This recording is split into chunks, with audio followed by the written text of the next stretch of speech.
अपने घरों में बंद है और अयोध्या में दिनों रात वहां पर निर्माण कार्य चल रहा है। कितनी बड़ी बेईमानी, कितनी बड़ी हक तलफी क्यों चल रहा है? क्योंकि उनके मन में पाप है।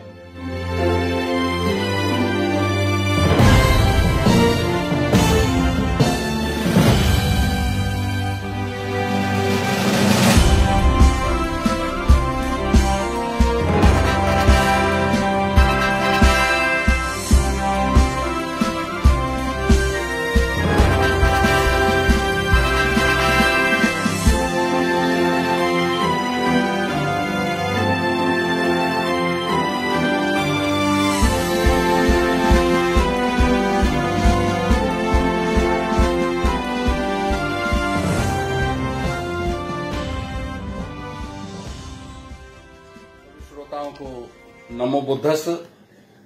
आज हम आपको अयोध्या की पवित्र नगरी, जो बौद्ध विरासत उगल रही है, अयोध्या की पवित्र नगरी जो चीख चीख कर कह रही है कि मेरा संबंध भगवान तथागत सम्यक संबुद्ध से है। बड़ी ऊंची आवाज में अयोध्या नगरी आज कह रही है कि मेरा संबंध तो संसार के सबसे उत्कृष्ट सम्राट, चक्रवर्ती सम्राट अशोक के साथ है। आज कुछ पोस्ट हमने 21 तारीख की रात को देखी। भाई विनीत मौर्य जो साकेत अयोध्या निवासी हैं, तो रात के 2:30 बजे हमारी नींद हराम हो गई कि इस पर तुरंत प्रतिक्रिया की जानी चाहिए, नहीं तो देर हो जाएगी।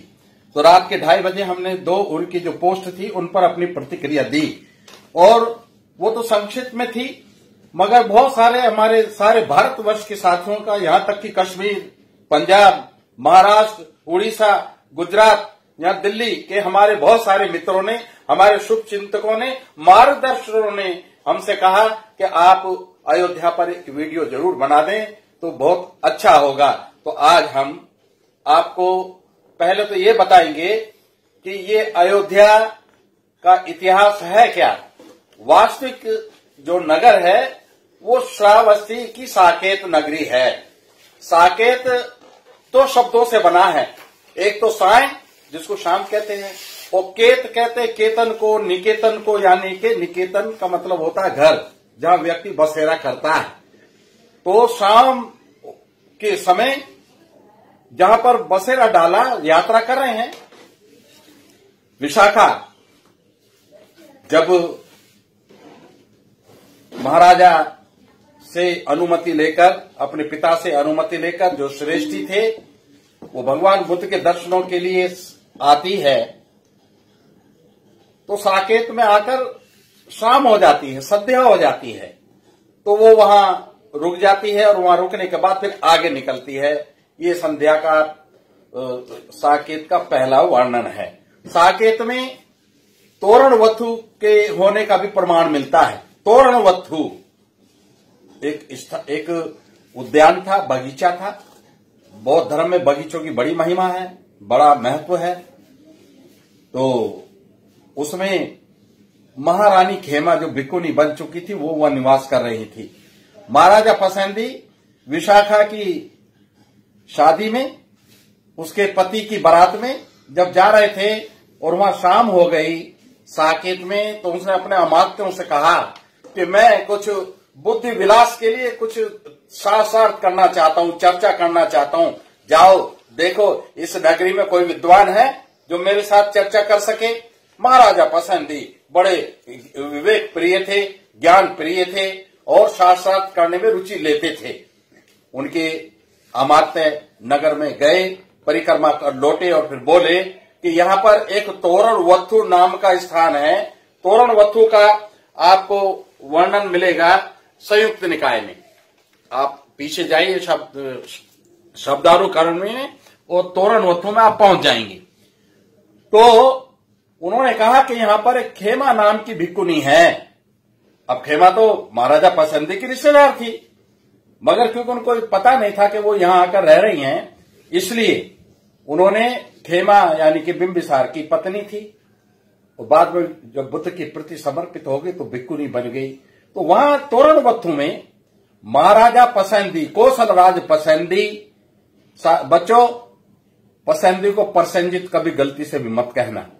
ये एक षड्यंत्र है, विशेष षड्यंत्र है हमारे महापुरुषों पर कब्जा करने का, इसलिए प्रोपर नाउंस को बदला जाता है और बदलने के बाद में फिर कहते हैं तो हमारे हैं। तो पसंदी को पसंदी ही रहने देना। अभी हमने पसंदी पर एक किताब भी लिखी है, मांग मातंग जाति के आदि पुरुष महाराजा पसंदी। तो इस पसंदी में हमने तोरण वत्थु में भिक्खुनी खेमा के साथ कौशलराज पसंदी का जो शास्त्रार्थ हुआ वो किस विषय में हुआ? ये जो सृष्टि का निर्माण हुआ या इसका विकास हुआ, बाबा साहब ने इस विषय पर दी बुद्धानिज्म जो उनकी अंग्रेजी पुस्तक है, जिसे हम हिंदी में कहते हैं भगवान बुद्ध और उनका धम्म, इसमें भी विस्तार से चर्चा की है और निष्कर्ष ये निकाला है कि इसका निर्माण किसी ने नहीं किया। ये जो ऑटोमेटिज्म है, हर एक वस्तु का, हर एक पदार्थ का जो स्वाभाविक नैसर्गिक स्वभाव है, उसके कारण जो प्रक्रिया होती है, चाहे वो रासायनिक प्रक्रिया हो या कोई दूसरी प्रक्रिया हो, उसके परिणाम स्वरूप जो रूप परिवर्तित होता है वो इस सृष्टि के विकास में उत्तरदायी है।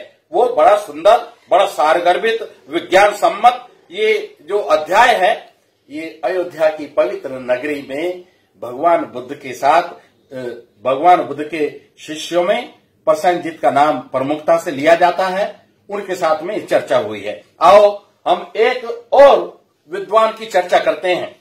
यहां उत्तर प्रदेश में बौद्ध धर्म का इतिहास, उत्तर प्रदेश में बौद्ध धर्म का विकास, ये पुस्तक किन्होंने लिखी है? डॉक्टर नलिनाक्ष दत्त, बहुत बड़ी एंशिएंट हिस्ट्री की प्रोफेसर थी। पाली का अच्छा अध्ययन था, बौद्ध धर्म का अच्छा अध्ययन था। हम इनके संदर्भ से बोल रहे हैं। ये बोलते हैं कि भगवान बुद्ध अयोध्या में 3 बार आए थे, 3 बार आए थे। तो ये कोई कम बात नहीं है। जहां भगवान बुद्ध 3 बार आए हैं, उस नगरी को बौद्धमय होने में कोई शंका नहीं रह जाती। हम देखते हैं कि सारे ग्रंथों में, ये पाली प्रॉपर नेम में आप देखेंगे डिक्शनरी में, हमने इसमें ये ढूंढा है अयोध्या, पाली में जो नाम है अयोध्या है, इन्होंने उसको अयोध्या बना दिया। इसमें भी लिखा है the city of the Ganges to visit the Buddha is city are recorded in the canon. Canon मतलब ये जो दंपत का विशाल साहित्य है। बुद्ध को नलिनाक्षी ने भी और इस प्रोफेसर जी पे मलाल शेखर ने भी, और ये हमारे जो त्रिपिटक के सब सूक्त हैं, इसमें भी भगवान बुद्ध को गंगा नदी के किनारे अयोध्या में 3 बार आते हुए दर्शाया गया है। अब बहुत सारे विद्वान कहते हैं कि गंगा तो इसमें बहती नहीं अयोध्या में, तो वो अयोध्या कहीं और होगी। ये एक प्रथम दृष्टया यही संदेह उत्पन्न होता है, मगर थोड़ा सा परिश्रम करें तो तथ्य सब हाथ में आ जाते हैं। परिश्रम क्या करना है कि अयोध्या में मेरी भाई विनीत मौर्य जी से भी कई बार बात हुई। हमारे मित्र हैं लल्लन प्रसाद अम्बेश, अयोध्या में रहते हैं। भास्कर जी हैं, उनसे कई बार मेरी चर्चा हुई, मैं खुद भी वहां गया। तो पता ये चला कि वहां पर एक नदी है, नागपुर में जैसे नाग नदी का हाल हो गया ना, सुकड़ के छोटा सा नाला बन गया, बिल्कुल ऐसी ही एक नदी अयोध्या में, उसका नाम है तिलोदकी गंगा। तिलोदकी, वो जैसा कि बताते हैं कि 2 चीजों का मिश्रण है, उसमें तेल बह के आता है कहीं से, तेल की उसमें सुगंध रहती है। तिलोदकी तेल और उदक यानी कि जल, तो वो तिलोदकी गंगा नाले के रूप में आज भी मौजूद है। मगर बुद्ध के समय में वो पूरी गंगा रही होगी, पूरे आकार में रही होगी, पूरे शक्ति के साथ बहती होगी। ऐसा हो नहीं सकता कि वहां गंगा होना और हर जगह अयोध्या भी लिखा हो, गंगा भी लिखा हो। तो आज हमारी इस शंका का भी समाधान हुआ कि भगवान बुद्ध जब वहां गए हैं अयोध्या में, तो वहां पर गंगा नदी मौजूद थी, जिसको आज हम तिलोदकी गंगा के नाम से जानते हैं। एक और इतिहास बताया जाता है अयोध्या। अयोध्या कहते हैं कि बगैर युद्ध के जिस नगरी को अपने हस्तगत किया, अपने कब्जे में किया बगैर युद्ध के, वो अयोध्या। इस संसार का सबसे बड़ा झूठ, इससे बड़ा झूठ कोई हो नहीं सकता। एक नदी वहां जो बहती है, अयोध्या जिसके किनारे बसी है, उसका नाम है गंडक। गंगा, गंडक, ये मिलते जुलते नाम है। उस गंडक नदी का भी गंगा नदी से कोई रिश्ता रहा होगा। वो जो गंडक नदी है, अयोध्या से पहले गंडक है, और अयोध्या के समाप्त होते ही फिर वो गंडक हो जाती है। अयोध्या में उसका नाम है सरयू। ये बड़ी महत्वपूर्ण जानकारी, आपको इसको नोट करना चाहिए। सरयू नाम क्यों पड़ा? सरयू नाम इसलिए पड़ा कि जब इस अयोध्या नगरी पर कब्जा किया, किसने किया? पुष्यमित्र शुंग ने। जब मगध राज बृहदरथ मौर्य की कमर में खज्जर घोंपकर हत्या कर दी, तो उन्होंने अपना जो राज्य स्थापित किया वो कहां किया? वो अयोध्या को अपनी राजधानी बना के किया। तो साथियों, जब वहां कत्लो गारत हुआ अयोध्या में, भिक्षुओं के, उपासकों के, उपासिकाओं के, विद्वानों के, कलाकारों के, मूर्तिकारों के, संगीतकारों के सर काटे गए। उस सर काटने के कारण उस सरयू नदी का पानी लाल हो गया, खून जैसा हो गया, और उस गंडक नदी का नाम जनता में सरयू नदी, बड़े गर्व के साथ कि हमने यहां इतने सर काट के डाले थे। मगर बाद में एक षड्यंत्र चला, ये बताने के लिए कि हम पर हत्यारा होने का, अहिंसक होने का आरोप ना लगे, तो एक परिभाषा गढ़ी गई। परिभाषा क्या गढ़ी? अयोध्या नाम रखो इसका, बगैर युद्ध के जीती गई। ये तो सब षड्यंत्रकारियों के षड्यंत्र होते हैं। वो करते कुछ है, कहते कुछ है, कहते कुछ है, करते कुछ है। तो ये जो अयोध्या की नगरी है, इसमें कितना रक्तपात हुआ वो इस नदी के नाम से ही पता चलता है। अभी ये जो वर्तमान उत्तर प्रदेश की सरकार है, जिनके अधीन अयोध्या भी है, जिनके अधीन श्रावस्ती भी है, और वो तो इस समय कोई जनतांत्रिक स्वरूप में काम नहीं कर रहे हैं, वो एक तानाशाह की तरह काम कर रहे हैं, बगैर किसी मांग के। अभी जो मुख्यमंत्री हैं उत्तर प्रदेश के, उन्होंने सरयू नदी का नाम खत्म करके फिर से गंडक कर दिया। क्यों कर दिया? क्योंकि उनको पता था ये सरयू नाम के सहारे ये हमारी अहिंसक आक्रमण जो हमारे पुरखों ने किए बौद्धों के ऊपर, ये वहां तक पहुंच जाएंगे। इसलिए आओ इस शब्द की जड़ में तेजाब डालते हैं। तेजाब क्या डाला?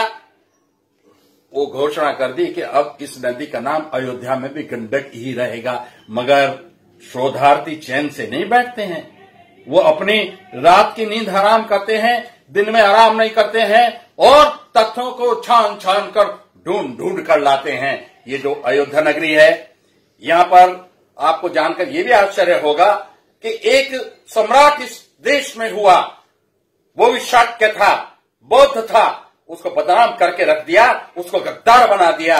उसका नाम था गहरवार वंश के महाराजा जयचंद। हमारी एक किताब जयचंद जी पर भी उसका नाम है। महाराजा जयचंद गद्दार नहीं, परम देशभक्त बौद्ध राजा थे। उनकी सबसे बड़ी विशेषता क्या थी? यह अयोध्या नगरी में सबसे अधिक निर्माण कार्य अगर किसी ने कराया तो वो हमारे राजा जयचंद ने कराया। और जयचंद का इतिहास हमें कहां से मिला? तिब्बत से मिला। जयचंद का इतिहास कहां से मिला?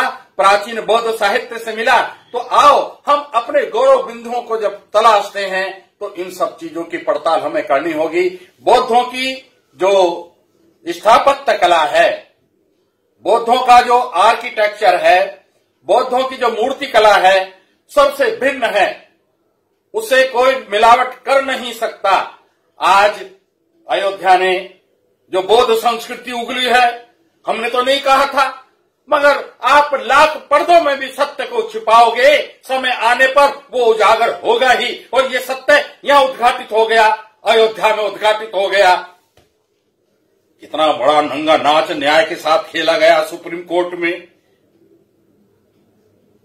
और अयोध्या को अयोध्या घोषित करके वहां पर मंदिर निर्माण का भी काम शुरू हो गया। मगर प्रकृति को ये स्वीकार न था, प्रकृति को ये झूठ हजम ना हुआ। उन्होंने उगल दिया, बौद्ध साहित्य उगल दिया, बौद्ध विरासत उगल दी, बौद्ध वास्तु उगल दिया। अब आप देखेंगे कि एक प्रतिमा दिखाई है, उसमें एक नृत्यांगना, एक अप्सरा खड़ी है। वो जो नृत्यांगना अप्सरा खड़ी है, मेरा अपने साथियों से निवेदन है जो बौद्ध इतिहास में, प्राचीन इतिहास में, मूर्ति कला में, चित्रकला में हस्तक्षेप रखते हैं, उनसे निवेदन है कि वो उड़ीसा में एक बहुत बड़ी बुद्धिस्ट साइट है, उसका नाम है रत्नगिरी। ये रत्नगिरी का जो इतिहास है, देवला मिश्रा, ये 2 खंड उन्होंने प्रकाशित किए हैं। अब आप ये देखो, जो अभी अभी तथ्य प्रकाश में आए हैं मूर्ति के, क्या वो बिल्कुल मूर्ति ऐसी नहीं है? बिल्कुल ऐसी है वो मूर्ति, निसंदेह, बगैर किसी डाउट के वो मूर्ति बौद्ध कला की देन है। और एक वहां पर धर्म चक्र निकला है। धर्म चक्र का थोड़ा सा बताना चाहेंगे कि सारनाथ में सम्राट अशोक का जो धम्म स्तंभ है, जिसमें 4 शेर की मूर्ति हैं, उसमें 2 चक्र हैं। एक पैरों में है, उसमें 24 आरे हैं। एक उस प्रतिमा के सिर पर होता था, जो खंडित हो गया, और सारनाथ के संग्रहालय में, म्यूजियम में, वो टूटे हुए टुकड़े जो सिर के ऊपर थे और 32 आरे थे उसमें, वो उन्होंने उस प्रतिमा के पीछे दीवार पर फिट किए हुए हैं। और जो हिस्से उसके गायब हैं, उनको पेंटिंग करके पूरा करके 32 आरों वाला एक धर्म चक्र बना दिया। 24 आरों वाला धर्म चक्र है, यानी कि प्रत्यक्ष समुत्पात की 12 कड़ी अनुलोम और 12 कड़ी प्रतिलोम होती हैं, उनको मिला करके जो 24 आरे वाला धर्म चक्र बनता है, वो धम्म का पर्याय है, इसलिए उसका नाम धम्म चक्र है। मगर 4 शेरों की मूर्ति के ऊपर जो 32 आरों वाला एक धर्म चक्र होता था, उसको हम बुद्ध चक्र कहते हैं। उसका मतलब यह है, वो जो 32 आरे हैं, भगवान बुद्ध के जो कायिक 32 महापुरुष लक्षण के उनके शरीर में थे, वो मूर्तिकारों ने, उस समय के मूर्तिकारों ने उसी के आधार पर 32 महापुरुष लक्षणों के आधार पर 32 आरों वाला चक्र बना दिया। ये 2 चक्र हमने आपको बताए। एक चक्र होता है जिसमें 8 आरे होते हैं। वो 8 आरे का मतलब क्या है? 8 आरे का मतलब है अष्टांगिक मार्ग। आप देखेंगे कि 16 आरों के भी चक्र होते हैं। 3 शरण, 5 शेल, 8 अष्टांगिक मार्ग, 3, 5, 8, 8 और 8 16। वो 16 का है। और एक बात और देख लें, ये जो कमल का फूल 4 शेर की मूर्तियों के नीचे है, उसमें भी 16 पंखुड़ियां नीचे को लटकी हुई हैं। तो एक धर्म चक्र होता है 29 का। 29 का क्या है? 29 का महत्व यह है कि सिद्धार्थ ने, बोधिसत्व सिद्धार्थ ने जब अपना घर त्याग किया था, अपना परिवार का त्याग किया था, अपनी नगरी का त्याग किया था, अपने खजाने का त्याग किया था, परिवारजनों का त्याग किया था और महावीर निष्क्रमण करके गए थे, वो 29 साल की अवस्था में थे। उनकी उम्र 29 साल की थी, इसलिए वो 29 साल की उम्र में ग्रह त्याग किया। काहे के लिए किया? लोक कल्याण के लिए किया। इसलिए बड़ी महत्वपूर्ण घटना थी। मूर्तिकारों ने 29 आरों वाला जो धर्म चक्र बनाया, ये धर्म चक्र जो अयोध्या में से निकला है, अयोध्या में से जो अपने आप हमने नहीं निकाला, अपने आप जो निकला है, उस धर्म चक्र को इस चीज का भी डर नहीं था कि इस देश में तो बौद्ध संस्कृति के विरोधियों की सरकार है। मगर नहीं, जब सत्य प्रकट होता है तो भय को भी चीर कर प्रकट होता है। ये जो हमारी विरासत में अयोध्या में, ये इस बात का ज्वलंत प्रमाण है। एक और देखेंगे आप कि वो जो 29 आर्य धर्म चक्र के हैं, उनके बीच में 13 पंखुड़ियों वाला कमल का फूल है। साथियों, संयुक्त निकाय में फेण कहते हैं। ये जो पानी में झाग होता है ना, समुद्र में जो झाग होता है, उसको फेण कहते हैं। उसका शाब्दिक अर्थ बताया मैंने। तो आप फेण सूत्र में क्या 381 पेज पर इसके लास्ट में इसका अध्याय का सार बताते हुए बुद्ध कह रहे हैं भिक्खुओं को, भिक्खुओं जैसे उत्पल कमल के फूल को कहते हैं ना, या पुंडरीक सफेद रंग के कमल के फूल को कहते हैं, या पद्म वो भी उसी को कहते हैं। पानी में पैदा होता है और पानी में ही बढ़ता है। जो भी पानी से वह अलग अनुपलिप्त रहता, अनुपलिप्त मतलब बगैर पानी में लिप्त, कीचड़ में रहता है मगर उसमें लिप्त नहीं रहता, उसमें संता नहीं है। पानी की बूंद भी डालोगे उस पर गोल मोती की तरह रखी रहेगी, उससे लिप्त नहीं होगी, उसमें लगेगी नहीं। बिको इसी तरह बुद्ध संसार में रहकर भी संसार की जीत संसार से अनुरूप रहते हैं, संसार में रहते हुए भी संसार से अलिप्त रहते हैं। जिस प्रकार से कमल के फूल पर या कमल के पत्ते पर पानी की बूंद गिर जाए तो वो एक रूप में एक छोटे से मोती के रूप में उसमें लगी रहती है।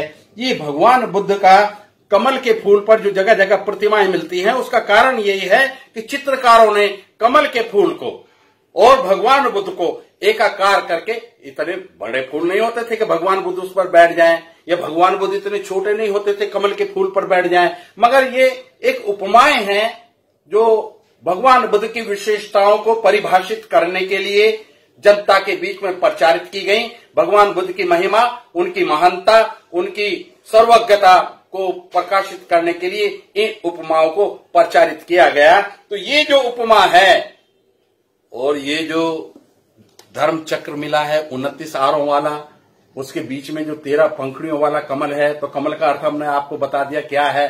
अब वो 13 क्या है, 13 का 10 पारमिताएं, जब तक पारमिताएं पूरी नहीं होंगी बुद्धत्व प्राप्ति की ओर नहीं बढ़ा जाएगा। और 3 शरण, जब आप बौद्ध धर्म में आते हो और 3 शरण आपने ग्रहण नहीं की तो आपका बौद्ध बनना अपूर्ण रहता है। इन तीनों चीजों का बड़ा महत्व है। 10 को और 3 को जोड़ेंगे तो तुरंत आपके 13 की संख्या हाथ लग जाती है। वो 13 की संख्या का ही वो कमल का फूल है। अब हम देखते हैं वहां पर एक इतना बड़ा अष्टकोणीय पत्थर निकला है। अकल के दुश्मन उसको कह रहे हैं कि ये शिवलिंग है। शिवलिंग है बगैर योनि का। जहां भी शिवलिंग होता है वहां योनि होती है, बगैर योनि का कोई लिंग बनाए हुए पत्थर के, वो भी गोल है, आकार छोटा है या बड़ा है। और शिवलिंग का जो आविष्कार हुआ वो इसलिए हुआ कि बौद्धों के जो चैत्य थे, मनोती स्तूप थे, उन पर आसानी से कब्जा किया जा सकता था। उनको थोड़ा सा घिसो, वो शिवलिंग जैसा बन गया, और नीचे दूसरे पत्थर की ला करके योनि लगा दो। अब जो महाकाल उज्जैन का मंदिर है ना, वहां का जो वो शिवलिंग है उसके नीचे योनि काय की है, पीतल की है। इसका मतलब मामला गड़बड़ है। और वहां होता क्या है, जो महाकाल मंदिर में दर्शन करने जाते हैं ना, उनको धक्के दे देकर बाहर भगाया जाता है। कारण क्या है कि कहीं इनको सोचने समझने की फुर्सत ना मिल जाए, ये देख ना लें कि भाई हमने क्या गड़बड़ी की है। तो ये जो वहां पर एक पत्थर निकला है अष्टकोणीय, 8 का तो मैंने बताया बड़ा महत्व है बौद्ध धर्म में, क्योंकि अष्टांगिक मार्ग, जिसको दुख मुक्ति का मार्ग भी कहते हैं, मध्यम प्रतिपदा जो कहते हैं, वो 8 कोणों का होता है। तो ये हमारा मनोती स्तूप है। और वो जो पत्थर मिले हैं वो बिल्कुल वैसे ही मिले हैं जैसे अभी अभी संकिसा में मिले हैं। संकिसा में भी अपने आप वो विरासत उफन कर बाहर आई और आ रही है। अभी वहां के जो योग्य भिक्खु धर्मपाल जी हैं, हमारे श्रद्धा के आधार महंत उपनंद जी हैं, उन्होंने एक नदी के किनारे और एक नई विरासत और ढूंढ ली है। ये सिलसिला चल पड़ा है। प्रकृति अब स्वयं खुद चाहती है कि बुद्ध की संस्कृति, जो मानव कल्याण की सबसे महत्वपूर्ण संस्कृति है, जो जन जन के कल्याण की गारंटी देती है, वो पुनर्स्थापित होनी चाहिए। हमें तो ये जो प्राकृतिक रूप से चीजें प्रकट हो रही हैं, उनको देख करके ऐसा ही लगता है। तो ये जो लंबे लंबे पत्थर मिले हैं, इनको टेक्निकल भाषा में, जो बुद्धिस्ट आर्ट है उसकी भाषा में, इनको रेलिंग बोलते हैं। रेलिंग क्या होता है, जो किसी चीज की सुरक्षा के लिए चारों तरफ एक 4 दीवारी बनाई जाती है ना, जैसे सांची के स्तूप में बनी हुई है, जैसे भरूच के स्तूप में होती थी, जैसी आज भी महाबोधि महाविहार का जो मुख्य विहार है उसकी चारों तरफ कुछ दूर तक है, कुछ दूर तक नहीं है, वो एक रेलिंग बनी हुई है। वो रेलिंग में पिलर, क्योंकि पहले लकड़ी का काम होता था, मगर लकड़ी की जगह जब पत्थर का काम होने लगा तो उसकी पद्धति बनाने की वही लकड़ी जैसी रही। तो उन्होंने क्या किया, कुछ पिलर खड़ा करते थे और साइड में चूल खोद करके और दूसरे बीम फंसाते थे।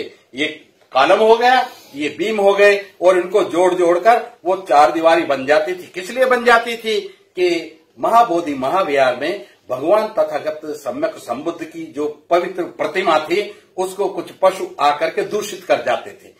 जब जैसे गर्मी पड़ रही है, नील गाय भागी भागी आई और वो जो गर्भगृह है महाबोधि महाविहार का, वहां अंदर बैठ करके ठंड, आज भी बड़ी ठंड रहती है। वहां की विशेषता है, आप गर्मी के मौसम में जाओगे तो आपको ठंड महसूस होगी और सर्दी के मौसम में जाओगे तो सर्दी महसूस नहीं होगी। तो वो जानवर वहां बैठते थे और जब वहां बैठते थे तो वो गंदा भी करते थे। तो सम्राट अशोक ने इस प्रकार के अनापेक्षित पशुओं की एंट्री को बैन करने के लिए चारों तरफ एक रेलिंग खड़ी कर दी, उसको हिंदी में वेदिका कहते हैं। वो चारों तरफ लगा दी और एक दरवाजा खोल दिया।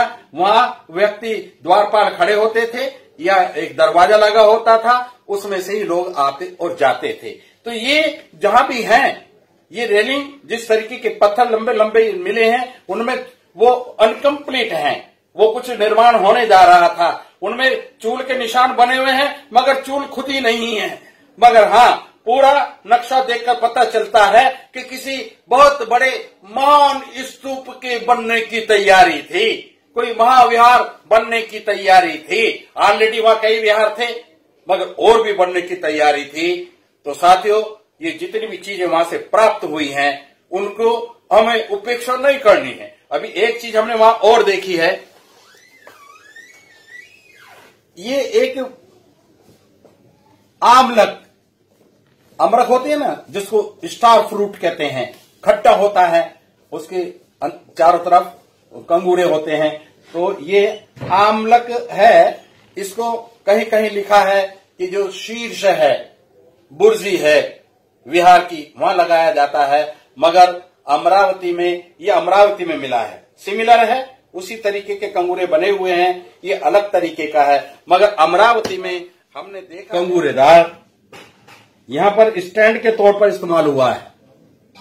ये ठोस धरातल पर रेलिंग खड़ी की गई है और उसका बेस इस प्रकार के पत्थर से बना गया है जैसा कि यहां मिला है। अभी हम पिछले दिनों लालगंज गए थे, आजमगढ़ में लालगंज हम गए थे और लालगंज में हमने क्या देखा कि वहां भी ये पत्थर है, पड़ा है, बेगोरा पड़ा है, खुले में पड़ा है। वहां जो हमारे मित्र हैं दिवाकर बौद्ध जी, उनकी मदद से हम वहां तक पहुंचे और उसका हमने फिल्मांकन किया, उसकी वीडियो भी बनाई। तो ये जो सब चीजें मिल रही हैं, ये they are duly supported by the Buddhist literature, Buddhist art prevailed in other sides. तो आज हमने जो कुछ भी जाना वो ऐसे ही नहीं जाना, जो वहां पर एक और देखेंगे, ये जो चक्र मिला है 29 और 13 का, इस तरीके का बहुत सारा काम अजंता की गुफाओं में। मैं कितनी किताबें आपको दिखाऊं।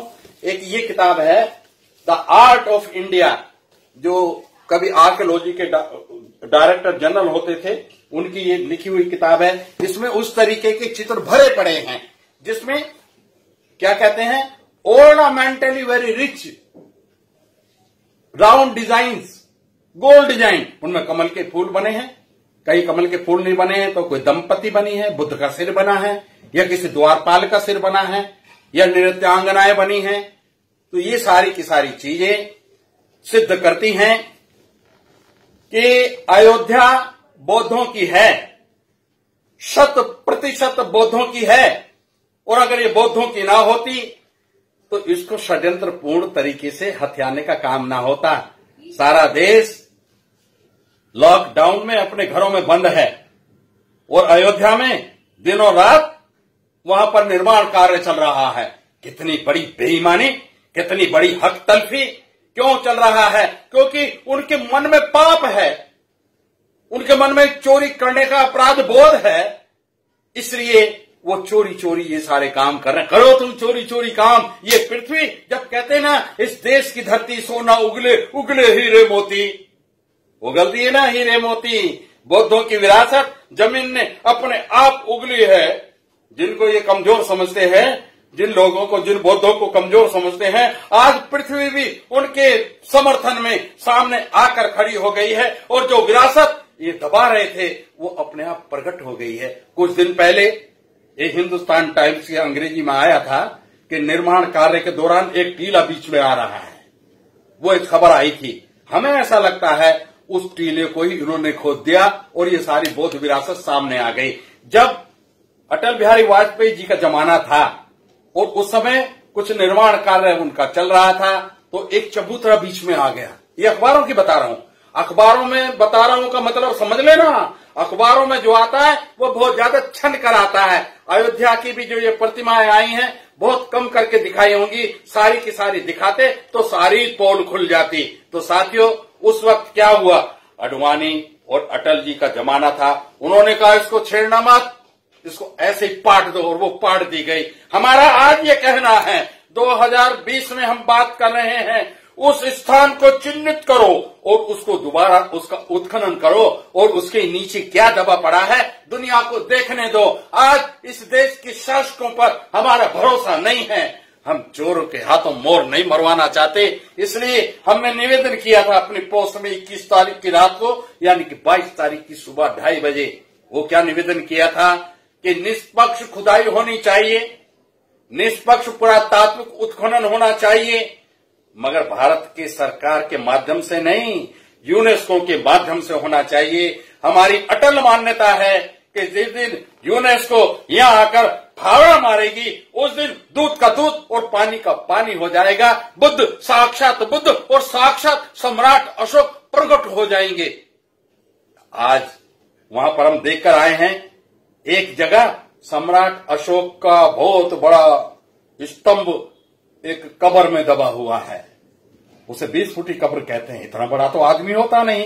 वो जो सम्राट अशोक का वहां स्तंभ था जिसका चीनी यात्रियों ने वर्णन किया था, उसको दबा करके उसको एक कब्र का रूप दे दिया गया है। साथियों ये जो बाबरी मस्जिद तोड़ी गई थी उसको भी समझ लो, वो इसलिए नहीं तोड़ी गई थी, वो मस्जिद थी, तोड़ी वो इसलिए गई थी कि वहां पर उसके बुद्ध विहार होने के स्पष्ट प्रमाण थे।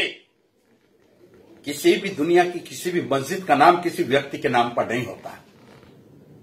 तो ये जो बाबरी मस्जिद इसका नाम था वो इसलिए नहीं था कि वो बाबर ने बनाई थी। ये तो एक कहानी इन्होंने बनाई है ताकि हिंदू मुसलमान का झगड़ा हो और मुसलमानों को पीट पीट करके जो कुछ लोग खुश होते हैं उनके पीटने से उनका ध्रुवीकरण कर सके, उनके वोटों को ठग सके। वो एक अलग नीति है।